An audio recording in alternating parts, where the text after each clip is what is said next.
Agradecer as orações. Hoje nós continuaremos uma série de mensagens, de estudos, que nós iniciamos há 2 domingos, mas domingo passado não pude estar, e então foi partilhada a minha limitação física no momento, mas já estou bem, já estou ótimo, já estou 100%. Eu quero agradecer aos irmãos pela gentileza de vossas orações e pela compreensão ao fato de eu não ter estado aqui no domingo passado. Amém, queridos? Eu gostaria de fazer uma oração antes de nós continuarmos esta palestra. Fechemos nossos olhos. Pai amado, Deus bendito, estamos aqui partilhando sobre a palavra de Deus, aquela que é a lâmpada para os nossos pés e luz para o nosso caminho, como diz o Salmo 119, versículo 105. A tua palavra que nos renova, que nos fortalece, que nos direciona, que nos consola, que nos edifica. Pai amado, esse parâmetro que nos destes, esta constituição que nós seguimos, a tua santa palavra, continua a nos abençoar nessa série de estudos, e o que nós pedimos, nós o fazemos agradecidos em nome de Jesus. Amém e amém. Eu quero dizer aos irmãos que essa série de mensagens, e hoje nós damos continuidade à segunda dessa série, a história da escrituração da Bíblia, ela, como mencionei no domingo passado, ela faz parte do Seminário de Ciências Bíblicas da Sociedade Bíblica do Brasil, a qual tenho tido o privilégio de servir. Então, essa é a minha palestra, a palestra que dou. Nesse ano estarei também dando uma outra palestra sobre a história do desenvolvimento dos idiomas do Antigo Testamento, quebrando aquela ideia que o Antigo Testamento foi escrito apenas em hebraico e aramaico, mas esse é um outro assunto, uma outra palestra. Então essa é uma palestra do Seminário de Ciências Bíblicas e também é baseada nesse livro, Materiais Utilizados no Processo de Escrituração da Bíblia, que está disponível inclusive ali na livraria da igreja. Se você tiver interesse nesses slides, todos os slides que eu estou publicando aqui, todos eles estão disponíveis no meu site. Você pode clicar ali, martinholutero.org, e ali você vai ter um menu chamado Esboços. Aí é só você procurar na ordem alfabética ali, História da Escrituração na Bíblia, e você vai ter todos esses slides. Por que eu falo isso? Porque tem muita foto, tem muita imagem, não é isso? Então, claro, você que gosta de anotar, anote. Você que tem a memória mecânica, como é o meu caso, eu gosto de anotar tudo que eu ouço, anote, mas se você desejar, os esboços e os slides estão lá disponíveis. Apenas recapitulando, nós começamos a falar sobre a história da escrituração da Bíblia, que a Bíblia não foi digitada no Word com corretor automático. Não foi feito assim, não foi feito você salvando o arquivo no Dropbox, não. Foi um trabalho contínuo que durou muitos e muitos anos por muitas pessoas, mas é importante ressaltar que esse trabalho ele foi feito através das tecnologias vigentes nas épocas, porque não havia papel. Papel é uma invenção chinesa, muito posterior. Então, cai lá e então vai inventar o papel posteriormente, mas como é que foi escrita a Bíblia? Não foi no papel, não foi digitada. Então nós começamos a falar sobre os vários materiais, nós mencionamos, eu quero saber se você se lembra de alguns para me ajudar a lembrar. Qual um dos materiais que nós mencionamos aqui, com os quais a Bíblia foi escrita? Por exemplo, argila, tablete de argila, muito bem, nós citamos alguns textos como de Jeremias. Pedras, muito bem, citamos alguns textos como de Êxodo 20, não é isso? O que mais? Pedras preciosas, madeira, Abacuque 2, que mais? Metal. Então nós falamos que a Bíblia ela foi sendo composta, foi sendo escrita, e quando eu digo escrita, eu não apenas, eu digo assim, manuscrita, mas eu digo talhada também, com cinzel, com martelo, enfim, escrita à mão ali naquela argila, tantos ponta de diamante, tantos materiais para que escrevessem a Bíblia. E hoje nós temos a facilidade de não termos apenas a Bíblia escrita no papel, mas temos em nossos celulares, não é verdade? eu estive no Congresso da Sociedade Bíblica do Brasil, a Assembleia Nacional, que aconteceu alguns meses atrás lá em São Paulo, em Barueri, e foi interessante notar que um dos palestrantes falou, porque todo palestrante fala assim, abra a sua Bíblia, não é isso? Mas um dos palestrantes falou assim, ligue a sua Bíblia. Eu achei aquilo algo diferente. Primeiro que me senti muito mais velho naquele momento, né? Ligue a sua Bíblia. Eu falei, bom, as próximas gerações vão estar falando isso, ligue a sua Bíblia. Mas enfim, eu ainda estou na época, eu creio que os irmãos também, ainda do abra a sua Bíblia. Eu não sei se vão me livrar dessa forma de mencionar a abertura da Bíblia. De todo modo, os materiais são diversos, mas o que nos importa é a palavra que foi registrada, que é a palavra de Deus. Depois desses materiais, então, depois que nós falamos, então, das tabletes de argila, nós falamos das pedras, nós falamos das pedras preciosas, nós falamos do metal, nós falamos da madeira, nós também temos que citar um outro tipo de material que se chama óstraco. Não é comum essa nomenclatura como madeira, como pedra, mas na verdade é de um termo grego, óstracon, que significa concha. Por quê?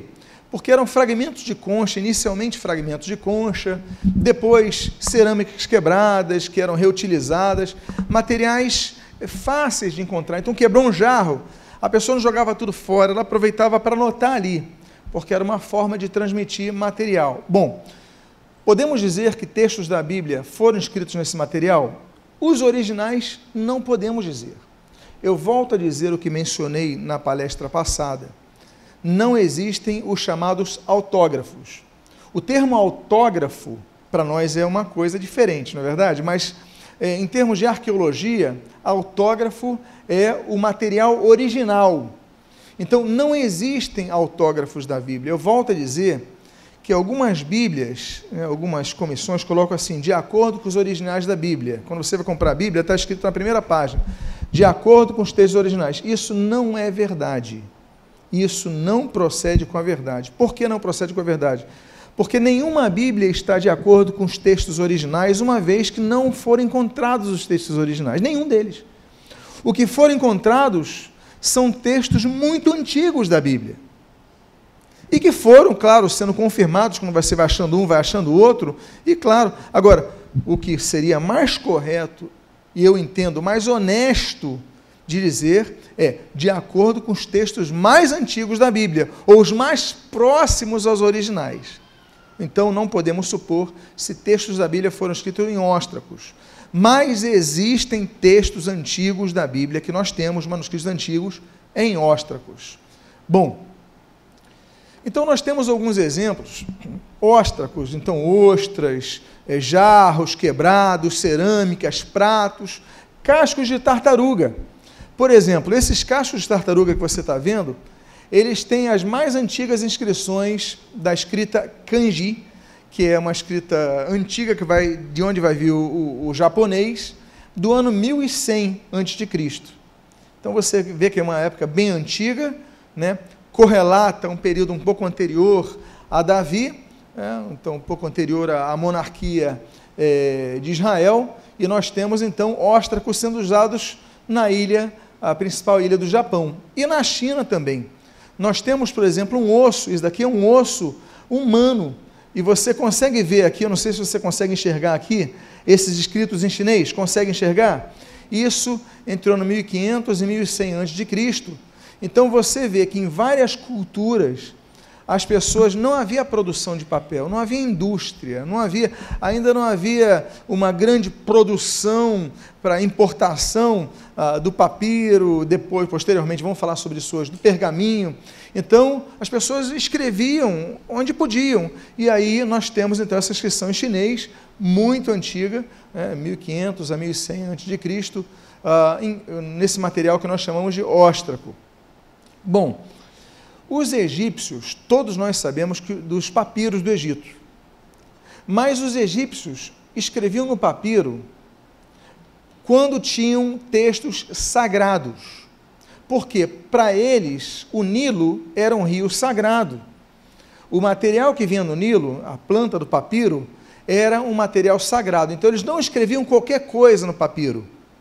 quando eles tinham, por exemplo, uma carta pessoal, uma receita médica, um rascunho, um recibo, eles evitavam usar o papiro, porque não, o papiro é sagrado.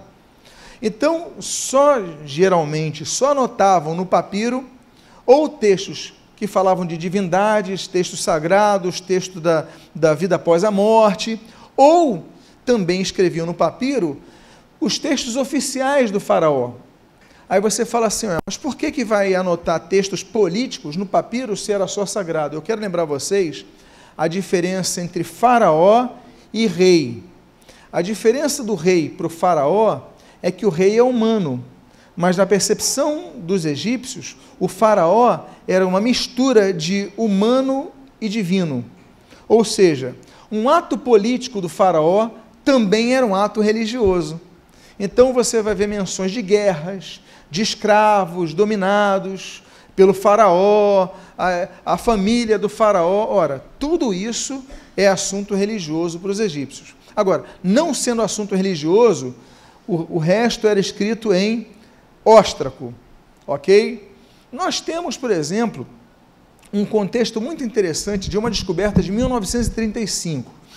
Eu sei que a maioria dos irmãos aqui não era nascida na época, mas nós podemos dizer assim, na época de nossos pais, pelo menos de uma boa parte dos presentes, na época de nossos pais, foram descobertas as chamadas cartas de Laques.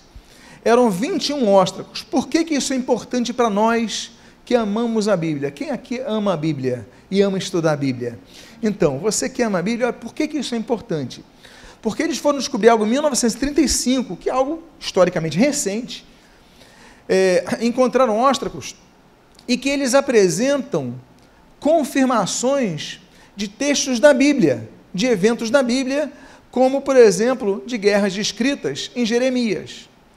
Olha só a similaridade do texto de Jeremias com os óstracos que eles encontram em 1935. Jeremias 34, de 6 a 7, diz assim: falou Jeremias, o profeta, a Zedequias, o rei de Judá, todas estas palavras em Jerusalém, quando o exército do rei da Babilônia pelejava contra Jerusalém, contra as cidades que restavam de Judá. Aí eu coloquei em vermelho, olha só, contra Laques e contra Azeca. Gravou essa menção dessa guerra? Porque só estas ficaram das cidades fortificadas de Judá. Agora, esse óstraco que você está vendo aqui nessa imagem, esse daqui é o óstraco 4 dessas cartas de Laques, diz assim, que YHWH é um nome que dá para Deus, é um nome inominável, digamos assim, me perdoem aí a redundância proposital, nome inominável, mas assim, é um termo inominável a Deus porque eles não escrevem o nome de Deus. Quando os judeus escrevem o nome de Deus, ou eles colocam Adonai, que significa Senhor, um termo genérico, né? Colocam El, por exemplo, que é um termo genérico para divindade, para Deus, mas quando querem falar o nome de Deus, eles escrevem essa daqui. Por isso, posso fazer só uma explicação rápida aqui? Por isso que nós chamamos muitas vezes de Jeová, e alguns chamam de Javé. Por quê? Porque eles pegam essa consoante e colocam as vogais, ou de eu sou, ou de Adonai. Quando coloca a consoante de eu sou, dá um nome. Quando coloca as vogais de eu sou, aí você tem um nome. Você tem o Yahvé e você tem a consoante de Adonai e vira Jeová. Então, por isso, mas nós não sabemos como nominá-lo. Então, o texto desse óstraco é assim, que Jeová, então vou citar assim pela nossa maioria de traduções, faça que o meu Senhor ouça hoje mesmo boas novas. Estamos vigiando os sinais de fogo de Laques, olha aqui, segundo todos os sinais que meu Senhor der, porque não vemos Azeca. O mesmo texto de Jeremias, e em 1935 acham óstracos dizendo do mesmo texto, ou seja, confirmando a veracidade do texto bíblico. Jeremias não inventou aquilo. Alguém não criou essa história. Não, peraí, foi confirmado o texto bíblico. E nós temos o outro óstraco também, que menciona 3 nomes citados por Jeremias no texto sagrado. Em Jeremias 36, em Jeremias 42, nós lemos, eis que os príncipes estavam ali assentados, Eunatã, e chegaram os capitães dos exércitos, Ezanias e o filho de Osaías. E nós temos ali, no óstraco de número 3, nós temos a mesma coisa, ó, citando ali, o comandante do exército, Conias, filho de Eunatã, desceu a fim de ir no Egito, e a Odaías, filho de Aijá. Ou seja, as descobertas arqueológicas, elas são excelentes para nós, biblistas, amantes da Bíblia. Por quê? Porque elas vão confirmando que o texto bíblico realmente não é mitológico, o texto bíblico não é uma invenção, o texto bíblico também, ele reflete fatos que são comprovadamente históricos, como nós vamos continuar vendo hoje. Em 2009, olha só que coisa recente, espera aí, nós estamos em 2019, não é isso? Há poucos dias no Instagram, colocavam assim, uma foto 2009 e 2019, quem viu isso daí, esse desafio, challenge que eles chamam, enfim. Há 10 anos atrás descobriram esse óstraco perto do Monte das Oliveiras, onde nós tivemos naquela escavação, o grupo que foi lá, tivemos a oportunidade de fazer uma escavação ali. Então, encontraram ali um óstraco de uma asa de jarro, datada do ano 900 a.C., ora, já no período, no contexto do primeiro templo. O templo é inaugurado mais ou menos nessa época, estamos arredondando. Então, já viu o templo de Jerusalém, o templo de Salomão, como nós chamamos, e desse período foi encontrado um óstraco com a inscrição do nome hebraico Menachem, além da Lamed, né, que é para alguém, ou seja, então, mencionando algo, e nós temos uma escrita da época do primeiro templo, do período de Salomão, e um texto original daquela época. Não é um texto bíblico, não é, mas já nos mostra que naquela época se escrevia em óstraco. Se na época do primeiro templo, como nós encontramos isso daqui, como foi encontrado isso aqui, se escrevia em óstraco, é possível que parte do texto da Bíblia, original, o texto original, o autógrafo, tenha sido escrito em óstraco? Sim, é possível e é provável que sim. Então, a Bíblia, ela pode ter sido escrita em vários materiais, inclusive óstracos. Outros materiais que nós encontramos, já no período intertestamentário, você vê, eu falei do período do ano 900 a.C. Já nesse período, do ano 72 depois de Cristo, nós temos uma revolta judaica contra os romanos, a dominação romana. E quem esteve em Massada, inclusive nós vamos em Massada nessa próxima viagem de novo, todas as vezes a pessoa é Massada. Tem uma história trágica que acontece em Massada. Massada é um platô, né, uma elevação ali junto ao deserto da Judéia, e ali ficou um grupo de rebeldes, judeus que não queriam se entregar aos romanos. O comandante Flávio Silva, ele faz um acampamento, nós temos, lá de cima nós vemos a projeção do acampamento, e eles ficam lá. O que os romanos fazem? Não tem problema, vamos cortar o suprimento de água, vamos cortar o suprimento de comida, a gente não consegue subir, porque a gente tenta subir, eles jogam pedra, atiram flecha. Então a gente faz o seguinte, vamos esperar eles secarem, eles desistirem, eles vão se render. E aí a história trágica é o seguinte, são centenas de pessoas que já estão começando a passar mal, ter fome, ter problemas, e o nome do líder é Jair, né? Ben Yair. Ele fala o seguinte, olha, bom, a Bíblia proíbe o suicídio, a gente não vai se suicidar, mas a gente também não vai se entregar aos romanos. A concepção dele é melhor morrermos do que nos tornarmos escravos. Então eles fazem um sorteio, e aqui são as pedras desse sorteio, desse óstraco, perdão. Essas pedras são daquele sorteio, onde ele coloca o nome de todo mundo, e o sorteio é o seguinte, olha, quem eu tirar, então eu vou matar essa pessoa. E aí, consecutivamente, o nome de cada um vai ser colocado aqui, a gente pega, anota aqui, e todo mundo vai se matando. Como é que nós sabemos disso, se todos morreram? Bom, 2 mulheres se esconderam com 5 crianças nas cisternas, secas ali, se esconderam para não participar desse sorteio. Então, centenas, alguns estimam 900 pessoas que estavam ali, porque todo mundo fugiu dos romanos, subiram ali, começaram a se matar à espada. E o último que sobrasse naquele sorteio, ele então era autorizado a se matar. Depois, quando os romanos entram, mortos por todos os lados, uma mortandade só, e aí eles olham e descobrem aquelas mulheres, e Flávio Joséfo que escreve isso.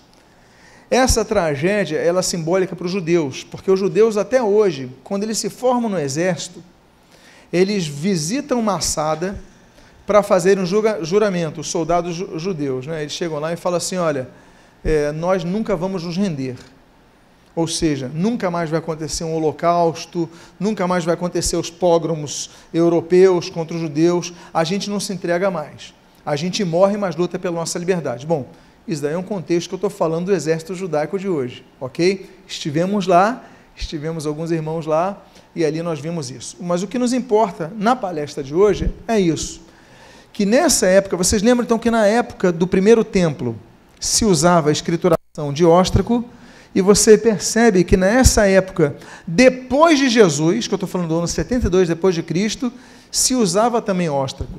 Então é provável que parte dos textos da Bíblia tenham sido escritos dessa forma. Aí você fala assim, mas e o ostracismo? O ostracismo tem a ver com isso, porque não só em Israel, na Grécia também. Essa foto é de um prato que está anotado aqui, o nome de Temístocles, está vendo em grego? Temístocles, Neokeos. Temístocles é o seguinte, vocês lembram que Temístocles, ele foi expatriado da sua terra. Como é que eles faziam? Eles pegavam um óstraco e tinham que votar a exclusão de alguém. Vamos expatriar alguém, algum de vocês vai ser expatriado, vai ser o julgamento, vai ser lançado à sorte. E colocava escrito aí, então escreviam nos óstracos, e o nome que pegavam, então, olha, você então vai para o ostracismo, você vai ser esquecido de nós, você vai ter que sair da terra. E esse daí é só um exemplo do nome de Temístocles que nós temos aqui. Dos fragmentos que nós temos dos pequenos textos do Novo Testamento, hoje, foram encontrados até recentemente, 5.500 fragmentos do Novo Testamento. Desses 5.500, 25 estão escritos em óstracos, todos do Novo Testamento, que são os textos dos 4 evangelhos. Então, alguns textos dos 4 evangelhos antigos estão escritos em óstracos. Nós temos isso daí. Um outro material com o qual a Bíblia foi escrita foi o linho. Aí você fala, poxa, mas linho? As pessoas escreviam em linho? Bom, as pessoas escreviam onde conseguiam. A gente precisa de um caderno, a gente vai à papelaria. Lá não havia papelaria, não havia caderno. Então, o que você tinha era à disposição. Essa daí é uma múmia, que está lá no Museu de Zagreb, na Croácia.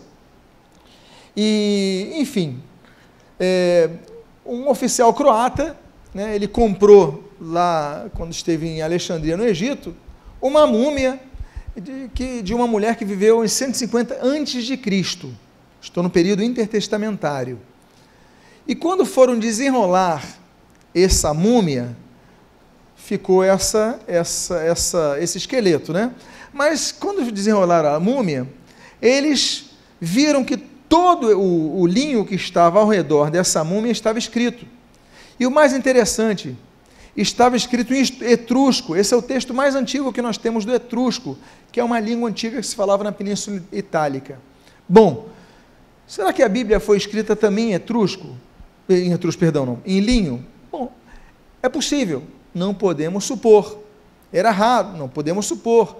Mas é uma possibilidade, nós colocamos aqui, porque é uma tecnologia que existia naquela época. Ok, e aí nós entramos no papiro. Todo mundo já ouviu falar do papiro, não é verdade? Afinal de contas, é um dos textos, um dos materiais, aliás, que nós temos mais textos antigos da Bíblia. Como é que é o papiro? O papiro é essa planta, gente. É o Cyperus papyrus, é uma entrecasca de uma planta aquática, ok? Não é uma planta que ela fica junto ao rio Nilo, né? Fica ali, cresce ali. Ela mede 3 a 4 metros, claro que você vê uma maior de 6 metros e tal, mas enfim, na média 3. Então, uma planta alta, você vê de longe, né? Estivemos com um grupo ali no Egito, em várias vezes passando pelo Nilo, olha ali um grupo de papiros, né? Cyperus papyrus. Então as pessoas viam, poxa, é alto, cresce rápido. Então, por ser alto, por crescer rápido, dava para fazer muito material, ok? Então, ela crescia nessa região. Se você notar, não sei quantos aqui são afeitos a mapas, mas isso daqui é o Egito, aqui é a Península do Sinai, Aqui, por exemplo, aqui é o Monte Sinai, ok? As tábuas da lei. Israel ficou aqui nessa região por 40 anos. Essa região mais verde, você está vendo isso daqui em amarelo? Isso daqui do meu lado esquerdo, por exemplo, é o Saara, o deserto do Saara, ok? E você vê que esse verde vai descendo por aqui, levando vida? Isso daqui é o Rio Nilo. Essa região daqui, junto ao mar Mediterrâneo, é chamada de Delta do Nilo. É a região chamada região do Gósen. A região do Gósen é onde ficou o povo de Israel. Essa região, inclusive, é a região do Cairo, que é a capital. Pois bem, então você vê que essa região ela é muito irrigada, não tem problema da seca como nas outras. E onde passa o Nilo, você está vendo verde acompanhando? Então, toda essa região é uma região de papiro. Então, você vê que o papiro é um material muito abundante no Egito. E aí foi iniciada a produção do papiro no século XII a.C., porque vai substituindo as pedras, vai substituindo a argila, vai substituindo materiais que quebravam, eram quebradiços. Porque tinha uma grande vantagem o papiro. Qual era a grande vantagem? A grande vantagem do papiro é a leveza, por exemplo, e o transporte. Isso daqui é um papiro que eu trouxe do Egito, eu já vou mostrar para vocês. Aqui, ó, esse daqui tem um no plástico, outro aqui está sem plástico, eu vou já passar para vocês verem. Mas olha só, é fácil de enrolar, ele dobra normalmente, né, tem essa facilidade de dobrar. Então, é um material leve, e aí os comerciantes começaram, então, a entender, poxa, é muito melhor eu levar uma escrita em papiro do que em papel, em pedra, do que em madeira, do que em argila quebradiça. Então, começou-se a sua produção, e essa foto eu tirei numa fábrica de papiro. Eu vou passar para vocês agora, eu vou pedir para que vocês passem de poltrona em poltrona, ok? E depois que o último ver, eu vou pedir só a gentileza de trazer e entregar aqui para a Cláudia. Pode ser assim? Os últimos das fileiras? Os flamenguistas, por favor, não peguem e saiam correndo não, tá? Por favor, passem para o lado, viu? Mas, como é que é feito o papiro? Isso? Aí vocês vão passando para o lado, enfim. O papiro ele é retirado, essa foto mostra então tudo. Você está vendo item número 1, ele é retirado e colocado num vasilhame de água, aqui tem uma água, para que ele não seque, porque ainda que seja uma região irrigada, mas os ventos são muito quentes, muito secos, vem o vento do Saara. Então você corta aquela entrecasca, ele seca, então você coloca essa entrecasca aqui nessa vasilhame, aí depois disso, você pega o caule e corta ele do tamanho de um tamanho que você vai escrever. Então, por exemplo, a irmã pode levantar ali o papiro, só para mostrar mais ou menos o tamanho da escrita. Olha, esse tamanho mais ou menos que você corta, está vendo? É mais ou menos o tamanho que está ali. Muito obrigado. Então, você corta em pedaços que vão ser depois enrolados. Depois disso, você está vendo na minha mão direita, eu tenho um martelo.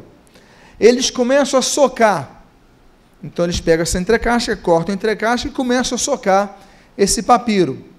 Depois, você está vendo esse tipo de prensa aqui? Não sei se você consegue enxergar bem aí de trás, mas estão conseguindo ver uma prensa? Depois que você socou, você coloca na prensa, aperta a prensa, para ela ficar numa posição que facilite a escrita. Depois disso, você pega e volta a colocar no vasilhame de água, para emudecer um pouco. Senão, quando você for escrever, vai soltando, vai quebrando. Aí, depois disso, você volta para essa prensa, e você começa, então, ele já está mais ou menos seco, batido, você começa a colocar tiras. Eu vou pedir a gentileza, posso pegar um desses papiros aqui, só para mostrar para os irmãos, tanto faz, só para mostrar para os irmãos, eu já lhe devolvo, irmã. Eu só vou mostrar uma coisinha. Não sei se você consegue reparar, mas você consegue ver que tem linhas horizontais e verticais daí? Consegue ver contra a luz? Ok? Então você vê que eles colocam umas tiras na vertical, outras tiras na horizontal, e aí prensam. Por quê? Porque uma vai ficar mais ou menos colada na outra. Ok? Então, muito obrigado. e aí então já vai sair na forma final do que nós chamaríamos de algo mais próximo ao papel. E aí nós temos o processo completo. Nós temos in natura, ok? Aqui a planta do papiro. Nós temos ela seca, está vendo aqui? Tanto a planta sem trabalho, como o próprio papiro que eu mostrei para vocês, já seco, aqui pronto para escrita. E nós temos um manuscrito da Bíblia, já escrito no papiro. Você está vendo aqui a proximidade? Esse é um manuscrito antigo da Bíblia, e aí já com texto grego em cima, pronto. É possível que alguns textos veterotestamentários do Antigo Testamento tenham sido escritos em papiro? Bom, é possível. Agora, o que nós sabemos é que é muito provável que os textos do Novo Testamento tenham sido escritos em papiro. Nós temos, por exemplo, a segunda carta de João. A segunda carta de João, nós temos a menção ao papiro. É mencionado no texto da Bíblia que foi escrito em papiro. Como? O apóstolo Pedro, ele vai usar um termo chamado carto. Algumas das Bíblias que nós temos traduzem como papel, mas não é papel porque não existia papel naquela época, naquela região. Não existia papel. Então não pode ter sido papel. Agora, por que nós dizemos que o carto, daí vem a palavra carta, é papiro? Porque quando não é papiro, eles escreviam membrana. Membrana, então tem a ver com a célula animal, não é isso? Então, são os pergaminhos, porque pergaminho é material animal, é couro de animal. Então, em 2 João nós lemos o seguinte, olha o texto. Ainda tinha muitas coisas que vos escrever, não quis fazê-lo com papel, olha aqui o termo, carto e tinta, pois espero ter convosco e conversaremos de viva voz. Calma, jovens, esse viva voz não é o celular, tá bom? Para que a nossa alegria seja completa. 2 João, versículo 12.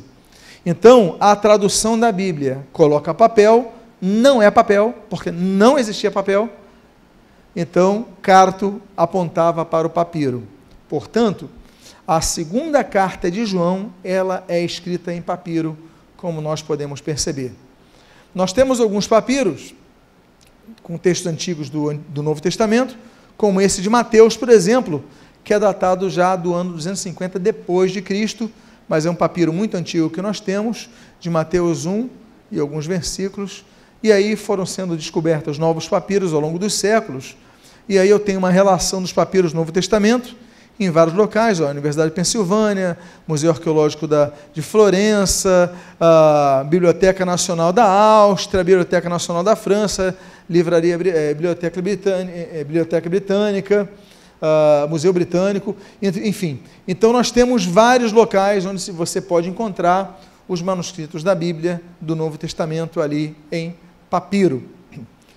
Uma das mais raras é a que está na Irlanda, a coleção de Chester Beatty, que tem 9 papiros, que são, esse daqui é um deles, esse daqui é o papiro do livro de Ezequiel, Daniel e Esther, ok? Então, um papiro longo, isso aqui é apenas uma das páginas, então aqui você tem papiros muito antigos da relação do Antigo Testamento, mas geralmente, eu volto a dizer, são textos muito antigos, ok? Muito antigos. Então, a maioria do Novo Testamento e aqueles do Antigo Testamento que eu não mencionei para vocês, Chester Beatty, que estão na Irlanda e Dublin, você pode também ver de Antigo Testamento, que são mais raros. Vamos para mais um material. Eu vou avançar mais no material que talvez seja o mais conhecido, que é o pergaminho. O pergaminho, ele é melhor do que o papiro. Por quê? Quem aqui está com papiro? Os irmãos estão com papiro. Você está vendo que, se você forçar um pouquinho, ele vai esfarelar. Ele não tem a condensação, é fácil de rasgar, é fácil. O pergaminho, ele é mais resistente, vai ser, por isso, ter mais durabilidade. Por causa disso, vão ser encontrados mais textos bíblicos antigos do pergaminho que do papiro, porque eles duram mais. Porque o papiro no deserto, o calor, então vai quebrar rapidamente. Bom, o surgimento do pergaminho, ele surge por um motivo político, pastor, é motivo político? Não foi científico? Sim, foi científico, mas o motivo foi político. Então, vocês lembram que quando Alexandre Grande ele morre, então o seu império é dividido em 4 partes, né? Com Lisímaco, Cassandro, Selêutico e quem mais? E Ptolomeu. Bom, esses 2 últimos são os que nos interessam mais, porque tem a ver com a história da Bíblia. Por exemplo, Ptolomeu Epifânio, ele é conhecido por 2 motivos. Eu vou falar mais porque o Selêutico, né, um dos descendentes dele, ele vai mandar colocar uma estátua de Júpiter no templo de Jerusalém e matar um porco lá. Então vai gerar revolta nos judeus. Mas deixa eu falar de Ptolomeu. Um descendente dele, que é o Ptolomeu V Epifânio, ele vai ser muito importante para a gente, por 2 motivos. Primeiro, essa foto aí foi no Museu Britânico, e essa daí é a pedra de Roseta. E se você notar, você vai pensar, será que é o mesmo pastor que está pregando? Meus irmãos, eu tinha 40 quilos a mais ali. Ok? 40 quilos a mais, graças a Deus, já não os carrego. É uma mala que eu carregava, na verdade, mala de 36 quilos. Pois bem, então, esse daqui é a pedra de Roseta original, nós temos uma facsímile aqui, na Galeria de Arqueologia, e essa pedra de Roseta, ela está escrita em 3 idiomas, sobre o coroamento dele, hieróglifo, demótico e grego, e graças a isso, então, nós conseguimos, por causa do grego, entender os hieróglifos, e aí descobrir muitas questões da história mundial registradas em hieróglifos, que até então a gente não sabia que estavam escritos, eram só desenhos para a gente, pictogramas, enfim. Agora, no sentido bíblico, o mais importante para a gente é que ele foi uma pessoa egoísta. Isso foi muito importante. Ele foi uma pessoa vaidosa. Isso foi muito importante para a história da Bíblia. Foi bom que ele tenha sido vaidoso, egoísta e que não queria compartilhar o que ele tinha com ninguém. Isso foi ótimo para a gente. Você fala assim, como é que pode que defeitos de uma pessoa sejam tão boas para a história da Bíblia? Eu vou explicar para os irmãos. Vocês se lembram que no Egito havia a Biblioteca de Alexandria? Todo mundo já ouviu falar dela, certo? Então, a Biblioteca de Alexandria, ela tinha vários rolos em papiro. E o pessoal procurava traduzir todos os escritos do mundo que ficassem lá em Alexandria. Então, qualquer viajante queria um conhecimento mundial, não tinha Google na época, ele viajava para Alexandria, poxa, eu quero um rolo disso, a filosofia grega, os escritos chineses, escritos hindus, tinha de tudo ali, que as pessoas colocavam na biblioteca. Como aquilo era um fluxo grande de turistas, estudiosos, enfim, para Alexandria, outros reis começaram a ter a mesma ideia. Olha, eu também vou fazer uma biblioteca aqui na minha terra. Em vez de eles irem para o Egito, eles vêm para a minha terra. Então, o que esses reis começaram a fazer? Começaram a importar papiro do Egito. Aí o rei do Egito, Ptolomeu V, ele fala o seguinte, por que a gente está vendendo tanto papiro? É para a biblioteca deles. Eles querem fazer biblioteca também? Então, vamos fazer o seguinte, é proibido importar papiro. Só eu vou ter biblioteca. Se você quiser um escrito mundial, vai ter que vir na minha terra. Não é muito egoísmo? Não é isso? Porque só nós temos a biblioteca. A vaidade do homem, o egoísmo dele, ele proíbe. Só que as outras pessoas que já compravam, os outros povos que já compravam do Egito papiro, falavam, e agora, como é que a gente vai escrever? Até que o rei de Pérgamo, e aqui você vê a distância do Egito para Pérgamo, na Turquia, ok? O rei de Pérgamo tem uma ideia, daí vem a palavra pergaminho. Ele fala o seguinte, olha, vocês, meus cientistas, vocês são obrigados a desenvolver uma tecnologia para material de escrita, para a gente não precisar mais comprar nada, nenhum papiro do Egito. Vocês estão ordenados. Ou fazem, ou senão, já viu.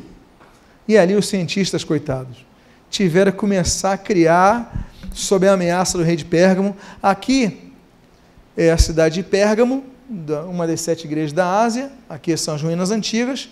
Aqui é a cidade atual de Bérgama, alguns chamam de Bergama, na Turquia, ok? Essa é uma excursão que nós fizemos ali pelas 7 igrejas da Ásia. Pois bem, então ele ordena, tem que ter uma alternativa ao papiro. E aí eles têm uma descoberta, porque eles têm que ter uma estocagem fácil, transporte fácil, nós temos que ter acesso a essa tecnologia e a gente não quer mais exportar, não quer mais importar de ninguém. Então produzir nós mesmos. E aí o que eles fazem? Eles descobrem, bom, dá para fazer com couro de animal. A gente não descarta o couro do animal depois que a gente usa a comida do animal e usa o couro para roupa, ou para acessórios, para teto, para tapete, para cortina. A gente não descarta? Peraí, não vamos descartar não. Vamos pegar a pele dos animais, porque a gente já vê que serve para cortina, serve para teto, então é um material reto. É fácil de enrolar. Então alguém tem essa ideia de fazer, vamos aproveitar isso para escrever. E eles começam então a pegar de cabras e ovelhas, porque é um couro mais leve do que o de boi, ok? É mais fino também, a pele delas é mais fina que a de boi, de vaca. Então eles começam a colocar com alguns reagentes químicos para que esse couro ele recebesse a informação de tinta. E aí nós temos uma pintura, essa xilografia, desculpe, umas xilografias daqui do século XVI ou XVII da Alemanha, de uma pessoa curtindo, né, aqui esticando o couro dos animais, ok? Aqui você está vendo provavelmente um animal maior, né, ou talvez até um bezerro, mas você está vendo aqui uma curtição de pergaminho, que era o material usado na Idade Média para a escrita.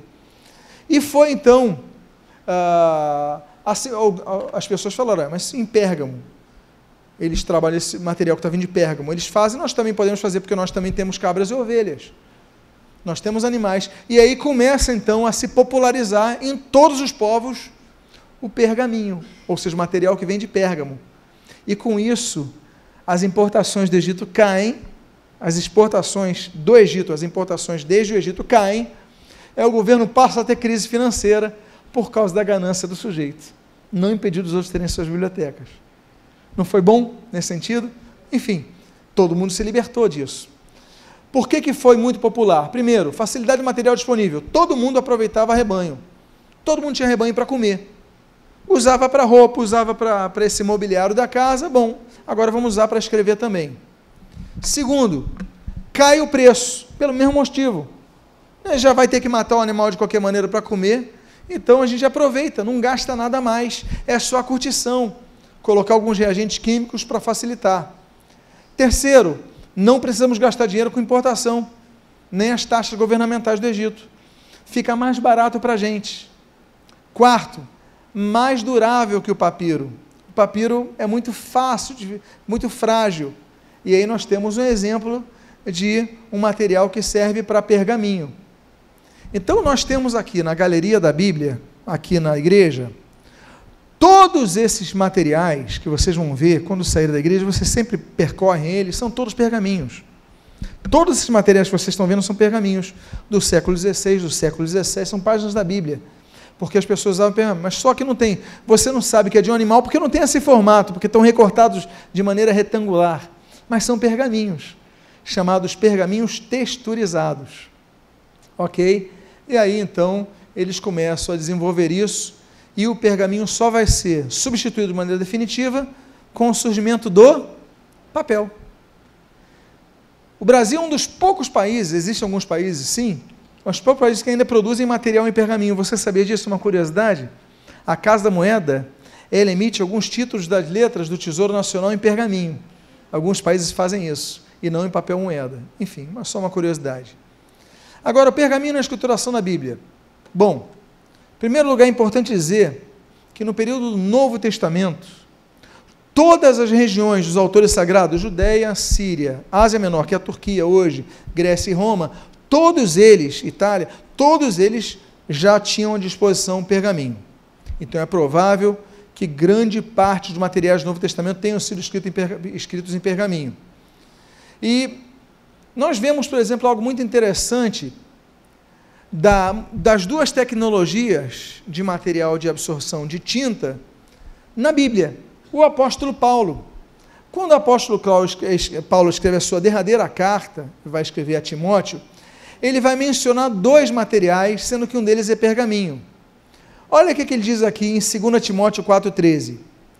Quando vieres, traze a capa que deixei em Troade, em casa de Carpo, bem como os livros, aqui em grego Biblia, especialmente os pergaminhos, aqui em grego membranas. Ora, membrana é material celular, é material animal, não é isso? Membrana animal, não é isso? Então ele fala assim, olha, especialmente os pergaminhos, traz as membranas para mim. É como ele falava, nós traduzimos aqui porque sabemos que eram pergaminhos. Em outras palavras, e ele coloca aqui bem como os livros, Biblia. Ou seja, ele traz os Biblia e traz as membranas. O que nos leva a supor que o apóstolo Paulo, ele pede para que levasse a ele os materiais que estavam enrolados, porque Biblia é rolo. Então, provavelmente, aqui se tratem de papiros e aqui, com certeza, se tratam de pergaminhos.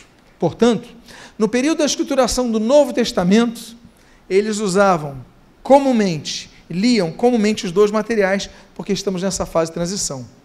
Ok, meus amados? Agora, olha que coisa interessante. Me permitam fazer uma pequena e simples análise textual de um texto de Apocalipse, capítulo 6, versículo 14. Por quê? Para que a gente aprenda um pouco a entender algumas divergências de tradução, fazendo uma análise um pouco crítica a esse respeito. Eu coloquei algumas traduções desse texto, usando as traduções. ARA é a Almeida Revista Atualizada, que é a que a maioria de nós costumamos utilizar, a maioria da igreja evangélica utiliza. Geralmente, a igreja brasileira, na maior parte, usa a ARA, que é a Almeida Revista Atualizada. As Assembleias de Deus, elas oficializaram o uso da ARC, que é a Almeida Revista e Corrigida, nos anos 60, mas geralmente os assembleanos e as igrejas que saíram das Assembleias de Deus usam a ARC, a Revista e Corrigida.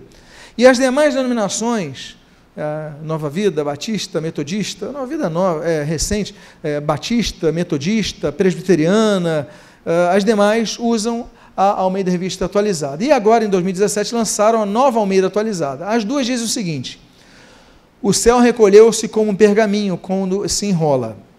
Na versão católica romana da Ave Maria, AM, de 1959, diz assim: e o céu desapareceu como um pedaço de papiro que se enrola. Aí já começamos a perguntar, era pergaminho ou era papiro? Aí nós vamos na LTLH, uma versão, a nova tradução de linguagem de hoje, do ano 2000. O céu desapareceu como um rolo de papel.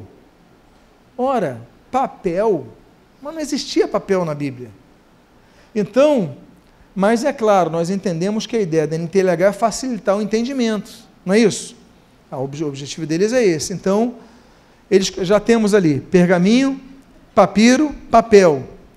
E a ARC, que é essa que a Assembleia de Deus usa, a da versão de 1995, diz: o céu retirou-se como um livro, ou rolo, eles colocam assim, que se enrola.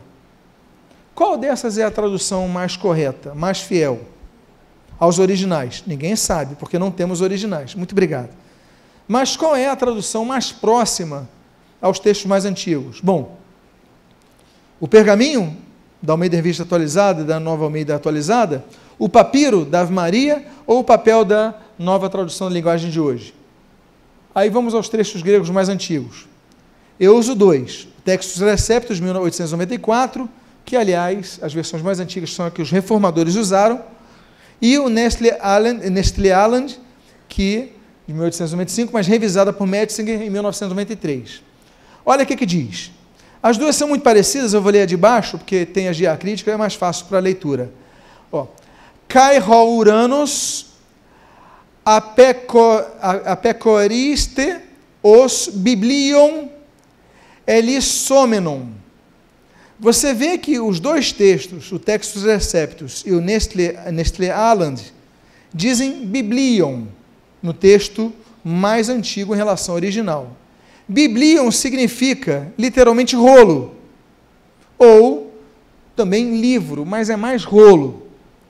Então, por que a Almeida Revista Atualizada e a Nova Almeida Atualizada usaram pergaminho? porque eles se baseiam num texto parecido que temos em Isaías. Isaías 34, versículo 4, diz assim: todo o exército do céu se dissolverá, e os céus se enrolarão como um pergaminho.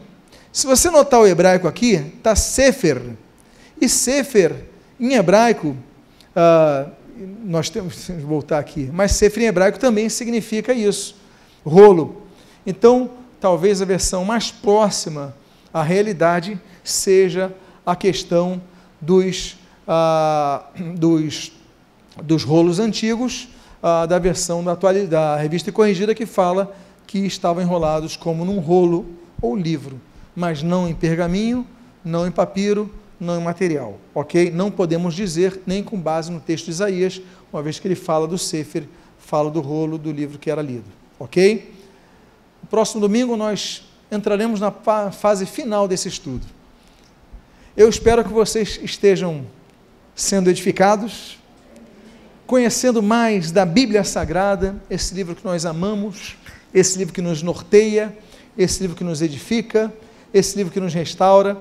Eu quero dizer aos irmãos que, se você perdeu a palestra passada, nós temos à disposição já, ali em nosso canal do YouTube, ou no site da igreja, você tem um link para ele, e você tem então essas palestras disponíveis, ok? Lembrando também que nós temos essas palestras nesse livro, todos os textos estão nesse livro, ou se não, disponível no meu site, martinlutero.org, você clica ali em esboço, e todos esses slides que eu passei hoje também estão disponíveis lá.